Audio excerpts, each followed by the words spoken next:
وما كان لمؤمن أن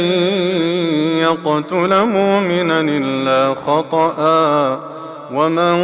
قتل مؤمنا خطأ فتحرير رقبة مؤمنة ودية مسلمة إلى أهله إلا أن يصدقوا، فإن كان من